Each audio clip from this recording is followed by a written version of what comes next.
तो कडेलोट आहे संतापाचा. तुम्ही 70 वर्षे 75 वर्षे फसवलं, ही समाजाचा उद्रेक आहे, ही कडेलोट आहे संतापाचा. कारण ज्याला आपण मोठं केलं, ज्या राजकारण्यांना मोठं केलं, तेच आज आपले पोरं बुडवायला निघायला लागले. लक्षात आलं तुमची दादागिरी नेत्यांची कोणामुळे आहे? ह्याच लोकांमुळे. तुम्हाला कोणी आयला जर म्हणलं ना, हेच लोक भया सारून पुढे येतात, हो, आणि छातीचा कोट तुमच्यासाठी करतात, आणि तू आज त्यांचेच पोरं बुडवायला निघाला. राजकारणी म्हणजे का तुला तुझ्या कुटुंबातलेच लोक घेऊन फिरावं लागते. इतकी वाईट वेळ मराठी समाज यांच्यावरती आणू शकतो, इतकी वाईट वेळ. हो, कारण यांना मोठं करणारच हा समाज आहे, आणि त्यांनी ते विसरून जाऊ नये. कारण लय थोडे दिवस जवळ आले, राजकीय करिअरचा सोपडा साफ करून टाकते एवढी बलाढ्य जात या राज्यात मराठा समाजाची. कळन तुम्हाला, तुम्ही बघा पुढं पुढं काय होत आहे म्हणा. पाटील तुम्ही मुंबई दिला होता, जर आरक्षण मिळालं नाही किंवा मग आम्हाला तिकडे काही झालं तर इकडं लोकप्रतिनिधींच्या घराला वेढा घालून बसायचं. म्हणजे आता ती वेळ आली समजा 20 तारखेनंतर जर आरक्षण मिळालं नाही, काही दिवसांत पाऊल उचलू शकतं मराठा. काही दिवसांपूर्वी गावबंदी झाली होती, त्यानंतर नेत्यांमध्ये एक दहशत निर्माण झाली होती समाजाची. महिलांकडून पण आज मागणी करण्यात आलेली आहे गावबंदीची. आम्हाला समाजाला एक सवय आहे, आंदोलन एक करायचं सगळ्यांनी, एक कोणचंही असो. 17 आंदोलनं नाही करायची. एकाने वेगळं तिकडं करायचं, एकाने वेगळं करायचं, एकाने रास्ता रोक करायचा, तर एकाने मोर्चा काढायचा, तर एकाने कुठं अमुक करायचं तमुक करायचं, असं नाही. एक रूल एकच, समाज एक हे, माझा समाज एक झाला, सगळ्यांनी एकच पाऊल उचलायचं. आणि जो समाज एका निर्णयावर, एका नियमावर, एकाच्या शेतीवर एक पाऊल उचलतो, त्याच्या आंदोलनाला हमखास यश.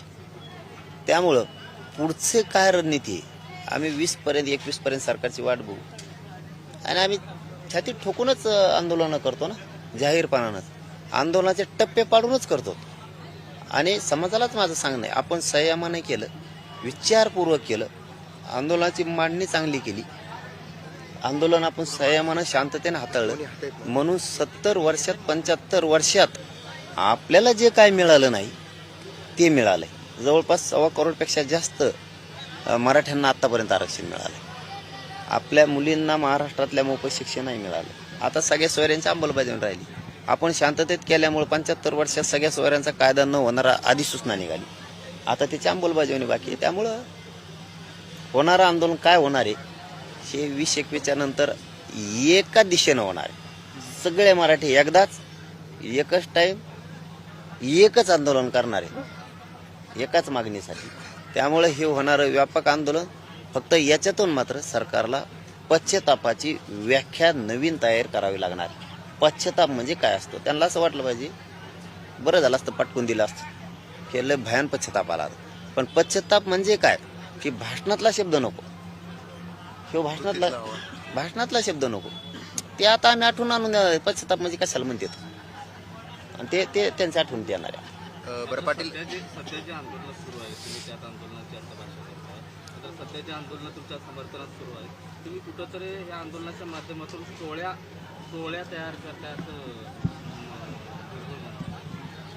त्याला काय कळत हो, दुनियाचं बोंगारी ते, त्याला कळाना वळा सगळा दिदारा करून ठेवला. स्वतःच्या ओबीसीचा आरक्षणांचा केला, ओबीसी बांधवांचा केला, ते आता धनगर बांधवाचा केला. तेवढा लढा त्या धनगर बांधवासाठी आता लढा असतं, त्यांना आरक्षण मिळालं असतं. स्वतःच्या राजकीय स्वार्थासाठी तिकडे ना, तुम्हाला टोळ्यान टाळ्या काय शिकतो रे, त्याला काही कळत नाही, त्याला कोणचं गिन्याने मला चांगलं माहिती तो काय आहे. आता तरी गपमर सगळा दिदारा झाला समाजाचा, आता तरी गप्पड. तू नको गोरगरीब ओबीसी बांधवाचा आणखीन तरी वाटोळ करू, काही बी वरळू, तू माझ्या नादी आणखीन तरी नको लागू, तू शहाणा होय. मी किती विचार तू आणखी लक्षातच आहे नाही, तुला फार बुडाला टिकविलं, तू फार संपून जाशील, टपकून जाशील तू एखादीशी, तू भितडा धडका घ्यायची वेळ येणार त्याच्यावर एक ना एक दिवस. कुंकडं बरळतं, हे आंदोलन सुरू आहे, ते तुला काय करायचं, तो केला म्हणलं, तो कम केलं ते, तुला काय करायचं ते कर. तो यावर आता तुझ्या लोकांचा विश्वास नाही, कारण तू राजकीय माणूस आहे, तू स्वतः स्वार्थासाठी त्यांचा उपयोग करतो. तू आता बोलता धनगर बांधवाचं आरक्षण घातलं, हीच लढाई त्यासाठी लढला असतं, केवढी ताकद उभा राहिलीच. गोरगरिबांचं ओबीसी बांधवांचं आरक्षण खातो, तू काय आला आम्हाला टोळ्यान टाळ्या शिकतो. तू आणखीन तरी मराठीत नदी लागू नको, लय फजिती होईल. ते याच्या महिन्यात होत असते बघा, मिरच्या खाल्ल्यावर लय फजिती होईल, तर गोळ्या सुद्धा नाही मिळणार तुला, संडास बंद व्हायचे. हा पाटील, 20 तारखेचा तुम्ही प्लॅनिंगचा इशारा दिला. 20 तारखेच्या नंतर ठरवलं जाऊ शकतं मुंबईला जाण्याचा प्लॅन पूर्ण. मात्र याआधी सुद्धा मुंबईला गेले होते, यानंतर मुंबईला जाणार. मात्र वेगळेपणा काय असेल? कारण दरवेळेला सरकारला नवीन चमत्कार दाखवावा लागतो असं म्हटलं जातं. वेळेस कोणता चमत्कार दाखवताय? लय चमत्कार आहे. तेच म्हणलं त्यांना मराठीतून नादीत लागू नका, बलाढ्य समाज आहे. आणि मुंबईला जाणार असं काय नाही. मराठीत अशी ताकद आहे की गावात आणतंय मुंबई मराठी गावात, त्याची अडचण नाही. फक्त आता ते 20-21ला आम्ही ठरवू, परंतु शब्द ह्योच संयमानं आणि शांततेनं आत्तापर्यंत समाजाच्या पदरात न पडलंय. आता अंमलबजावणी राहिली पाडायची. फक्त निवेदनबद्ध एक मागणी, एकच आंदोलन, एकाच टायमाला, म्हणजे त्याचा भार एवढा पडतो, पायाखालची माती नाही, वाळू नाही, फाळू नाही, काहीच राहत नाही.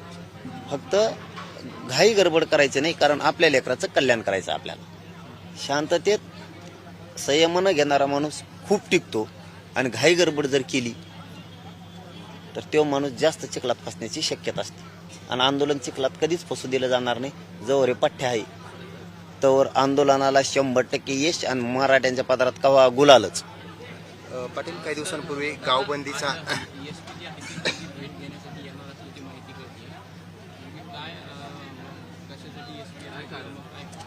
नाही सुरक्षेचा प्रश्न आहे. नाही भेट घ्यायला नाही येणार, प्रकाश आंबेडकर मी म्हणाले, मग बोलणार आहे त्यांच्याशी. नाही आता हे बघा, आता ते दोघे हे आज एवढले कामं करायचं म्हणलं रेपात करून चालायला लागतं. हा, आणि सगळ्याला माहिती आहे मी घर सोडतानाच सांगितलेलं आहे म्हणून. 4 मुलं आहेत, बापाला सांगितलेलं पठ्ठे आहे. 3 समाधान मानायचं. मरायला बाहेर निघालेलं मी गोरगरीब मराठ्यांचे लेकरं मोठं करायसाठी. तर मी असल्या चिल्लार चालणार मी तसं फक्त समोर आहे. मग तुला कळलं ना आपण काय. आणि खर्चाटायचा प्रयत्न केला ना, मराठ्याच्या हातात जर काही नाही सापडलं ना, मला थोडं बी खर्चटलं ना, काय नाही सापडलं ना, दाताने नरडे फोडते ना मराठी. दाताने बाळ कार्यक्रम लावते. तू फरशात जरी लपून बसला ना घरात, फरशा फोडून तुला पातळतून बाहेर काढते. तोही वंशावळच राज्यात राहणार नाही. राज्यात म्हणतो मी, राज्यात. इतके मराठी डेंजर आहेत की राज्यात त्याची वंशावळ ठेवणार नाहीत, मग तो कोणीही असो. त्या भानगडीत त्यांनी त्या स्वप्नात पडू नये, आणि ते बघू सुद्धा नाही. काहीच राहणार नाही. खानदानच कायमचं मोठं होऊन जाईल, आणि राज्यातलं ते पण. तुम्ही काही दिवसांपूर्वी राजकीय नेत्यांना म्हणाले होते की आम्हाला हा मुद्दा मांडण्यासाठी एक सहकार्य करावं. म्हणजे हा मुद्दा जर मांडला गेला आरक्षणाचा, तर कुठेतरी पदरात काहीतरी मिळू शकतं, काहीतरी पडू शकतं. मात्र वेळेस राजकीय इच्छाशक्ती थोडी कुठेतरी कमकुवत पडल्यासारखं वाटतं का आता? कारण राजकीय इच्छाशक्ती जेव्हा असते तर बऱ्याचशा गोष्टी साथ देऊ शकतात. मात्र जेव्हा तीच नसेल ना, बऱ्याचशा गोष्टीही शक्य होत नाही. त्याच मराठ्याने त्यांना मोठं केलेलं आहे. ते जर कमकुवतपणा दाखवत असले तर कायमचं कमकुवत होतील. ते कायमचं राजकीय करिअर बरबाद, सुपडा साप सगळा. आता मराठी काय आहेत हे आता दिसणारे मराठी म्हणजे खरंच काय. इतके दिवस नाही दिसलं. आणि आता मराठ्यांची शक्ती या राज्यात किती महत्वाची, आणि काय झालं व त्याचं नव्हतं काय होऊन बसलं, हे पुरं राजकीय जीवनातून उठल्यावर लक्ष देईन. राज्यातला मराठा म्हणजे काय.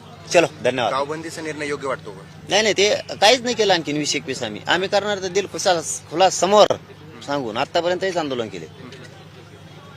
मग ते जे निर्णय होईल तो एकदा झाला की झाला. समाजाने स्वीकारला की समाज बसलाच. पण अंमलबजावणी मात्र सगळ्या सोयऱ्याचीच घेणार. त्याच्या सरकारला सुट्टी नाही. ओके, धन्यवाद. तिच्या बुंबुळा सगळा हात गेला रे. ते सटकुनी म्हणून बघा पाटील.